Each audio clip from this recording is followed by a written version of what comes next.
no centro-sul do Paraná. Uma cidade se destaca por sua beleza natural. Por suas cachoeiras gigantes.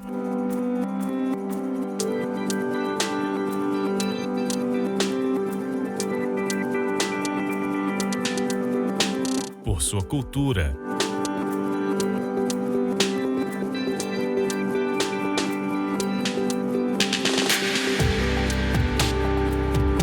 Por sua culinária.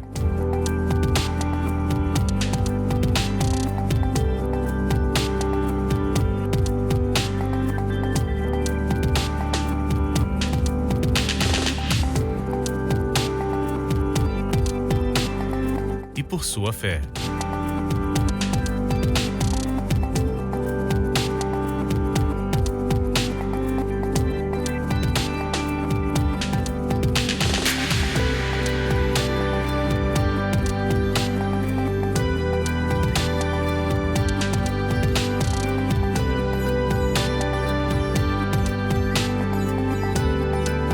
Essa é Prudentópolis.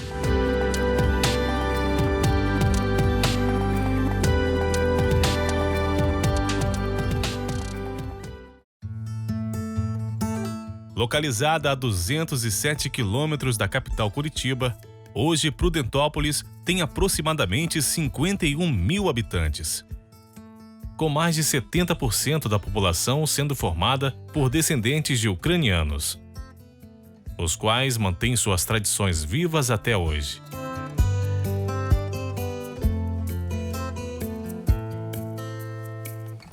Mas voltamos ao passado, aproximadamente 2000 anos atrás, para contar a história do primeiro habitante que se tem registro em Prudentópolis, o Protogê Gufan. Em 1954, na Paléu Aldeia, em Estirão Comprido, um sítio arqueológico no município de Prudentópolis. Os pesquisadores arqueológicos Oldemar Blasi e Fernando Silva descobriram a ossada de Gufan, um paranaense de 2000 anos. Ancestral dos Caingangues e dos Xokleng, duas das maiores etnias indígenas que povoaram o estado antes da chegada dos europeus. Gufan e seu povo viviam pela região de Prudentópolis e se alimentavam de grãos, vegetais e alguns peixes. Gufan saía pela floresta atrás do mel das abelhas jataí, típica da região brasileira, para fazer hidromel, a cerveja daquela época. Seu povo também manejava milho, erva mate, abóbora e principalmente pinhão, e nisso contribuíram muito com o aumento do número de pinheiros do Paraná.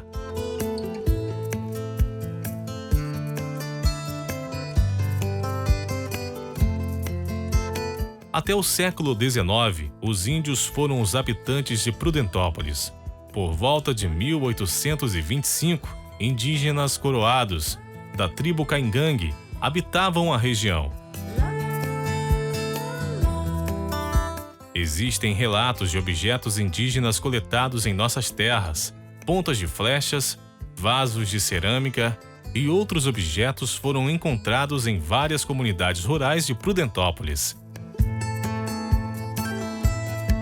Mas por volta de 1830, desbravadores começaram a abrir trilhas ao sul do Brasil. A trilha aberta por portugueses e bandeirantes paulistas tornou-se caminho de tropas, onde se transportava gado e derivados, do Rio Grande do Sul até São Paulo. No caminho, alguns tropeiros construíram casas e passaram a viver da agropecuária. Há indícios da presença de portugueses na região de Patos Velhos nessa época. No entanto, Prudentópolis só começou a se desenvolver por volta de 1883, com a vinda de Firmo Mendes de Queiroz, João Pedro Martins e outros desbravadores descendentes de paulistas. A maioria desses pioneiros havia descido a Serra da Esperança, abandonando Guarapuava, com a expectativa de começar a vida nos vastos sertões irrigados pelo rio Ivaí e pela notícia da construção de uma estrada com linhas telegráficas rumo ao oeste do estado do Paraná. O pioneiro Firmo Mendes de Queiroz e sua família se estabeleceram a 6 quilômetros do Rio dos Patos, com uma casa comercial de fazenda. Ali tornou-se o local de pouso e centro de comércio dos moradores das matas e dos trabalhadores que construíram a estrada. Em 1884, o pároco de Guarapuava convence Firmo a construir um lugar para os fiéis católicos celebrarem suas missas.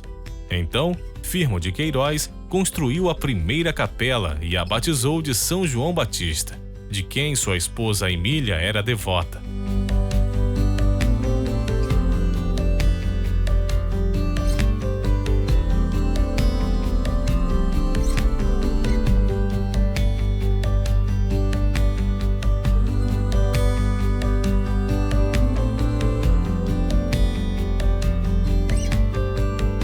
A capela deu início ao povoado que passou mais tarde a chamar-se São João de Capanema, em homenagem ao Barão de Capanema, que por ali passara a visitar as linhas telegráficas.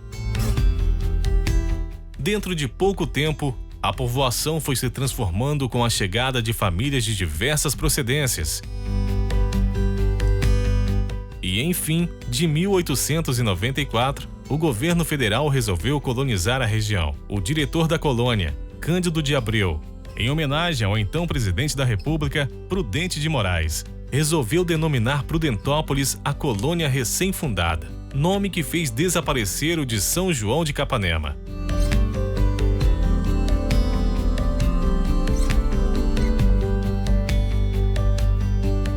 No ano de 1896, foram atraídas para a região 1.500 famílias ucranianas, totalizando 8.000 imigrantes. Os colonos foram assentados em diversos núcleos, onde tornaram-se pequenos agricultores, pecuários e industriais.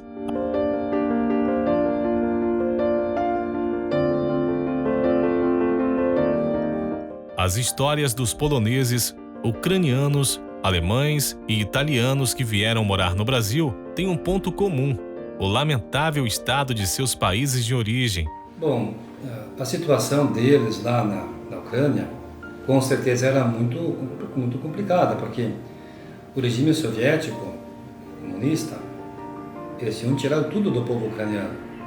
Basta vocês, por exemplo, até esses tempos estão falando sobre o Holodomor, o povo sofreu muito, né? Então começou-se a ter uma propaganda que aqui no Brasil, depois que se aboliu a escravatura, no Brasil o governo estava oferecendo terras para o povo. Então qual que é a primeira ideia? Uma expectativa de vida melhor onde a gente está. Então isso foi talvez o fator motivador maior para eles, quando eles ficaram sabendo, tá, já que o regime soviético está tirando de nós tudo que nós temos, e lá, distante, estão oferecendo terras, oportunidade, então qualquer pessoa, qualquer povo, qualquer nação vai se organizar. E eles aí empreendem, então, essa busca por uma condição melhor. Vindo para o Brasil, em partes sim, né? Em partes eles conseguiram conquistar aquilo que talvez um pouco colocava-se como propaganda lá. Mas imagine, né, a condição, né? Vieram sem muitos recursos, né? Sem muita ferramenta, se instalar num lugar que era de mata. Então começava-se todo um desafio agora, como iniciar um sistema de vida num país distante, num lugar distante, sem tantas condições, sem ferramenta, numa mata totalmente fechada, né? Então, tá, o que ficou lá, ficou uma história, talvez bonita no início, mas com o regime ficou insustentável, e o desafio agora era começar aqui no Brasil, um novo modelo, num novo clima. Então, o desafio eram previsíveis, né?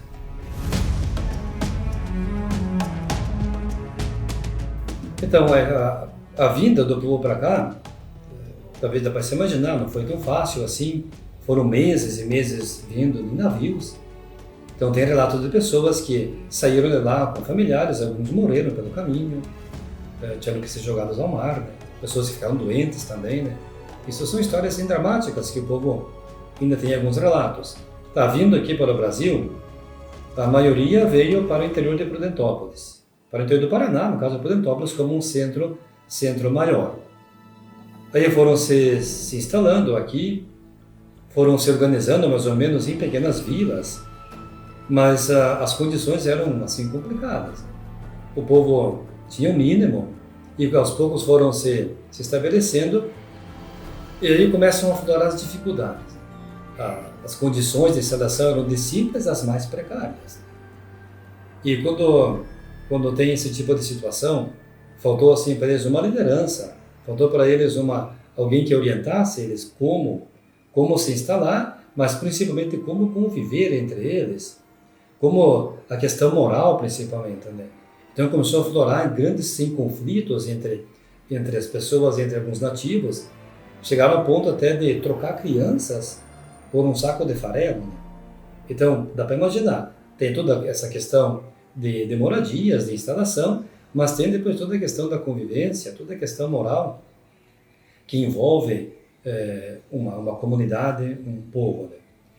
Então, daí aqui é que nós vamos entrar um pouquinho na questão da importância que vai ter um sacerdote no meio desse povo. Ou então da falta que estava fazendo um padre, um líder espiritual, para que ele, dentro desse contexto onde estavam se instalando, essa pessoa, esse padre, esse sacerdote, ele possa dar as orientações para esse povo.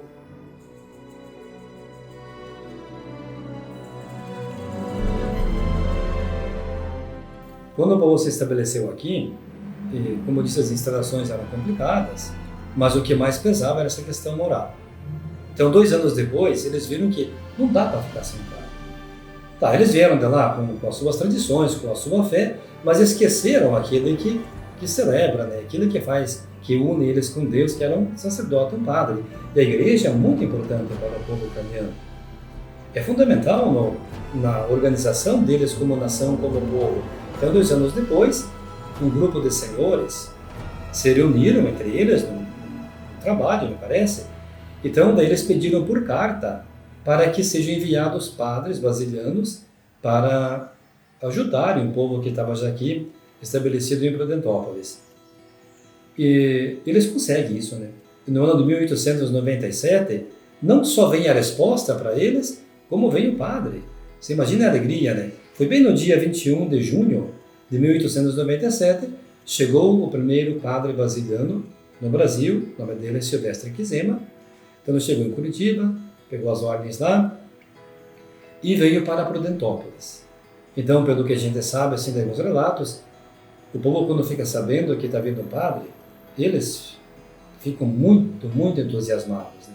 Vão ao encontro, acolhem esse padre, recebem esse padre. Então, imagine vocês, tanto tempo, né? De 1895 até 97, então o povo estava sem nenhuma celebração. Claro, eles rezavam, com certeza eles sabiam as orações, mas isso não basta para um homem de fé. Tem que ter alguém que ligue eles com Deus, né? A religião é isso, religar a pessoa com Deus. Faltava esse homem que religasse eles com Deus. Como? Pelos sacramentos. Precisava confessar, eles não se confessavam. Precisava celebrar o sacramento do matrimônio, eles não tinham. Precisava batizar, precisava crismar, precisava celebrar a divina liturgia. Precisava também dar a unção dos lentes, precisava encomendar o corpo das pessoas.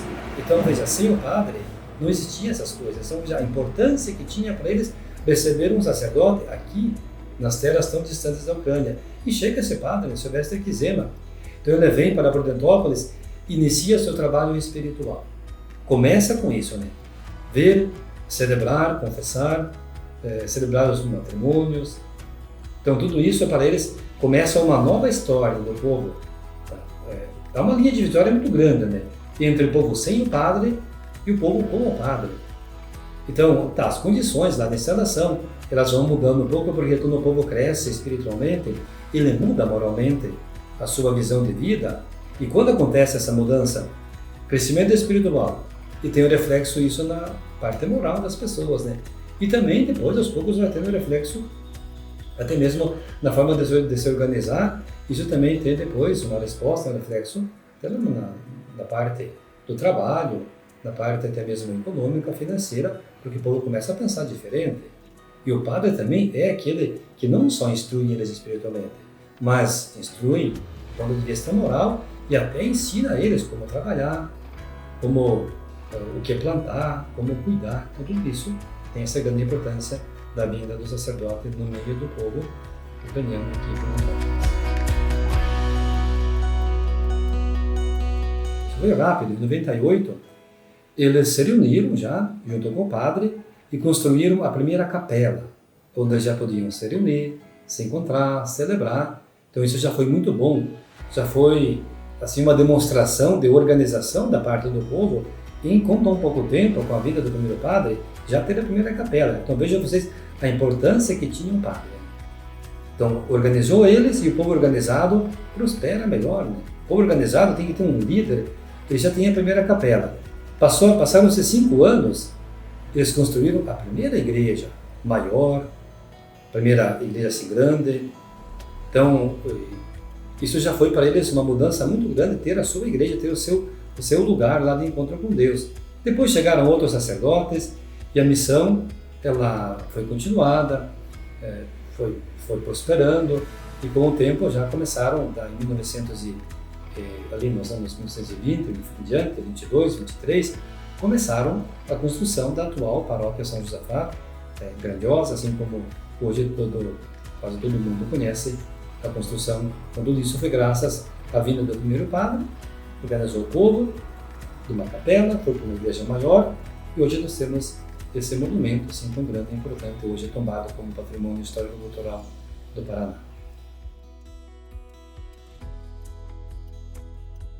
Tá, alguém pode perguntar, né, qual a diferença da igreja ucraniana da igreja latina? Ambas são católicas. Apenas o rito. O que é o rito? Rito é a maneira de você celebrar. É a maneira como você vai expressar a sua fé. Então, algumas particularidades, elas existem. Então, a questão ritual é a forma de construção, a forma de celebrar, mas a parte teológica, ela mesma apenas se diferencia na maneira de celebrar. Uma questão de ritos, tem algumas tradições que elas são próprias do povo ucraniano, elas são próprias do povo oriental. Então, a questão assim, teológica, a questão de fé, é mesma, a maneira de expressar tem uma pequena diferenciação, claro, não pequena, mas é fundamental, às vezes, a forma como a igreja ucraniana celebra, embora que talvez para alguém possa ser diferente, mas são riquezas que elas são acrescentadas dentro da celebração de fé do povo.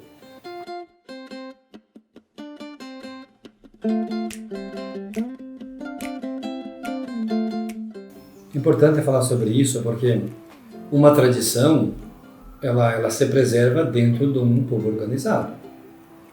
Então, a partir da vinda dos padres brasileiros, começou então a organização das capelas pelo interior. Então, todas as paróquias e capelas elas são frutos do trabalho dos padres brasileiros aqui no Brasil, todas elas. Depois elas tiveram outros comandos, mas elas foram frutos do trabalho dos padres brasileiros. Então, é em torno da igreja que as coisas elas se organizam e elas se preservam. Então, é importante isso, né? Porque o mesmo povo que se reúne para celebrar é esse mesmo povo que se reúne para, por exemplo, fazer as suas festas, as suas danças, as suas tradições, a sua culinária. Então, a importância da igreja, veja aqui a importância do padre, né? Se não é o padre, não ia ter igreja.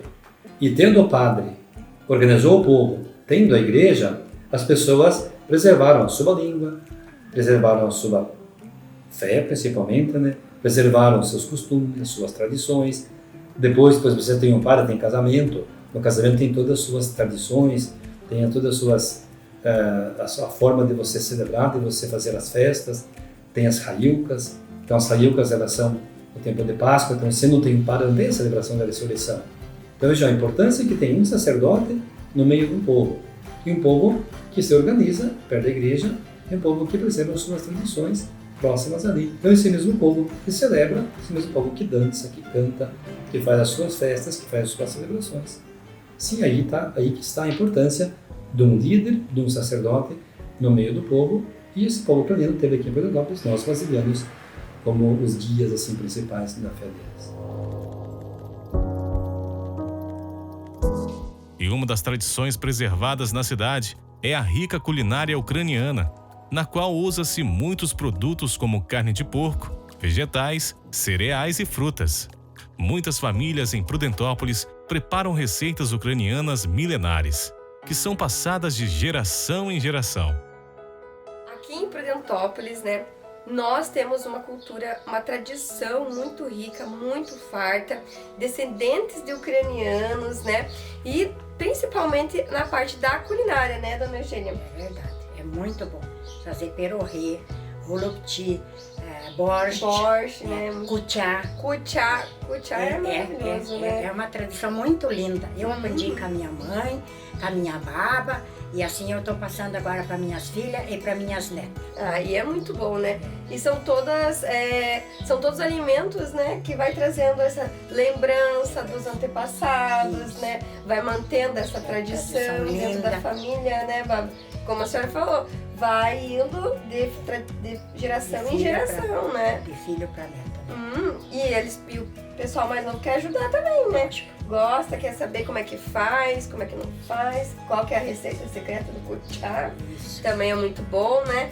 E são todos alimentos que em épocas mais festivas, né? Vocês gostam de trazer para mais perto também, né?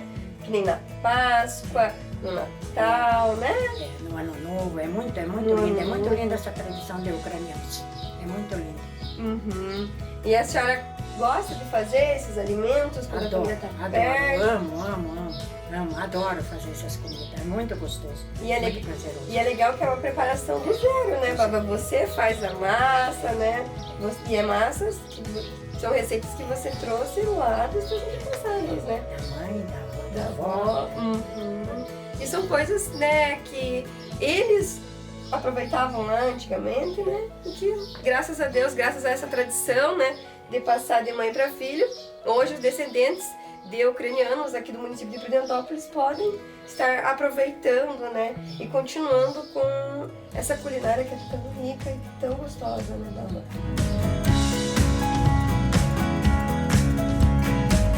Baba, nós citamos aqui o borscht, né? O que é o borscht e como que ele é feito? A gente primeiro cozinha uma costelinha de porco, daí a gente pica o repolho, põe junto para cozinhar, põe a nabo vermelho, que dizem beterraba, né? E põe a cozinha junto. Daí depois, quando ele está cozido, você tira a beterraba e rala ela. Rala ela e põe de volta. Daí você põe um caldo de galinha, né? Depois você bate um ovo com farinha de trigo e mistura, põe junto, né? Põe uma colher, 2 colheres de vinagre e ali está pronto o borscht. E o borscht ele é uma sopa, né? É uma sopa ucraniana, borscht. E ela traz muita saciedade, né?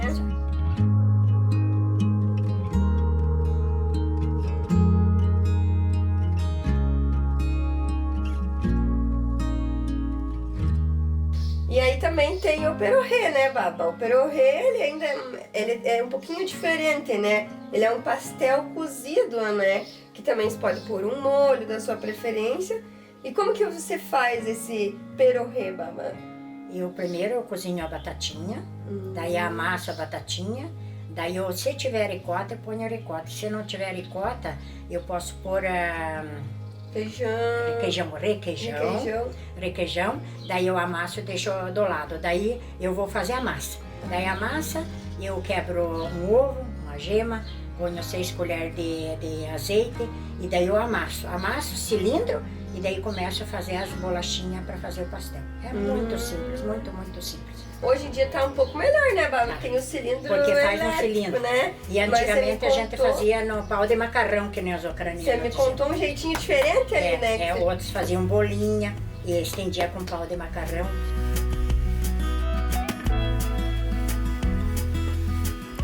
E agora vamos para minha parte preferida dessa culinária rica ucraniana, que é o kuchá, Baba.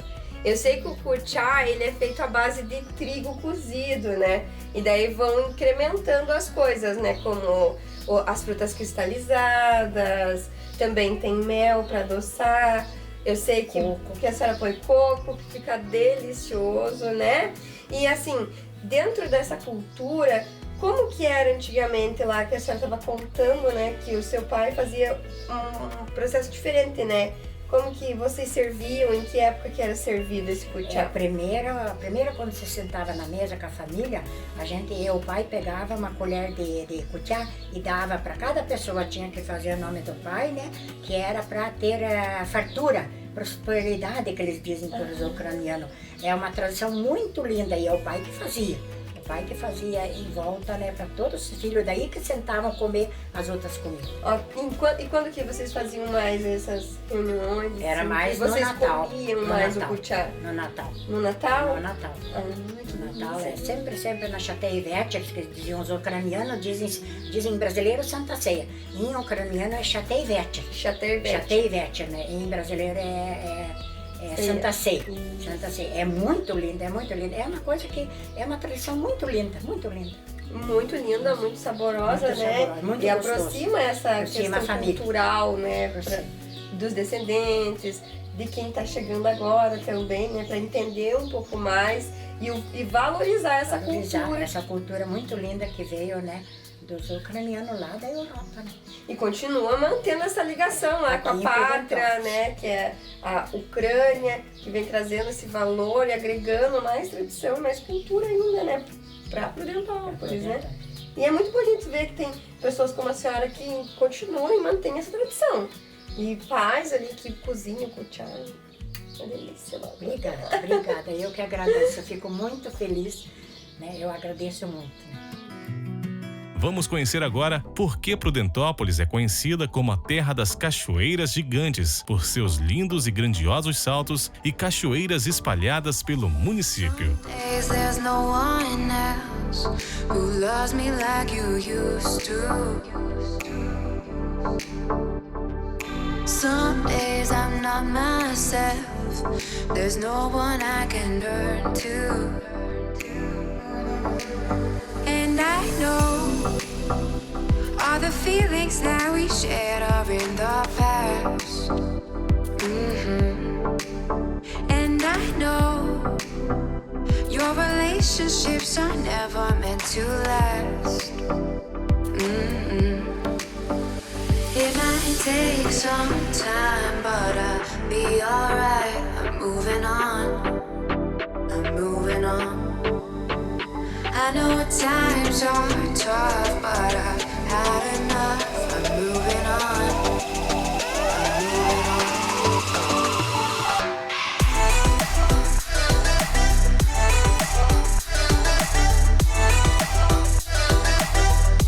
And I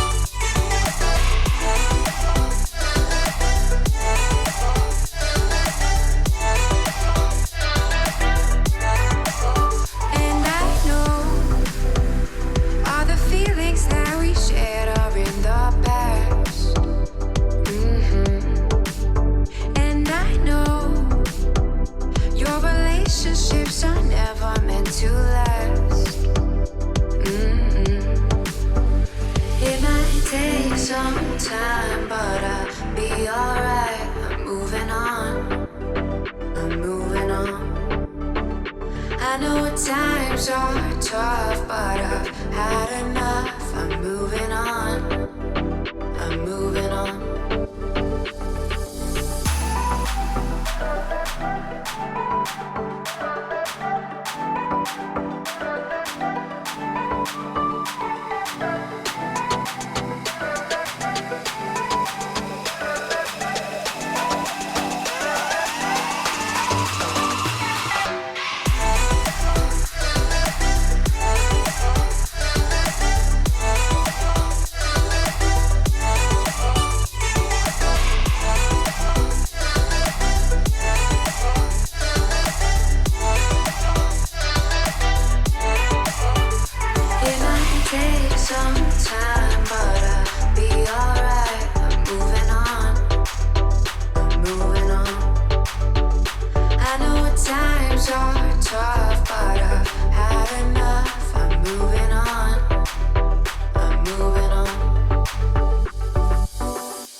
E chegamos ao fim desse documentário, que conta um pouco da rica história de Prudentópolis, uma cidade construída com o suor de imigrantes e desbravadores, de uma beleza natural inigualável e que vem crescendo ao longo dos anos, sem perder suas raízes.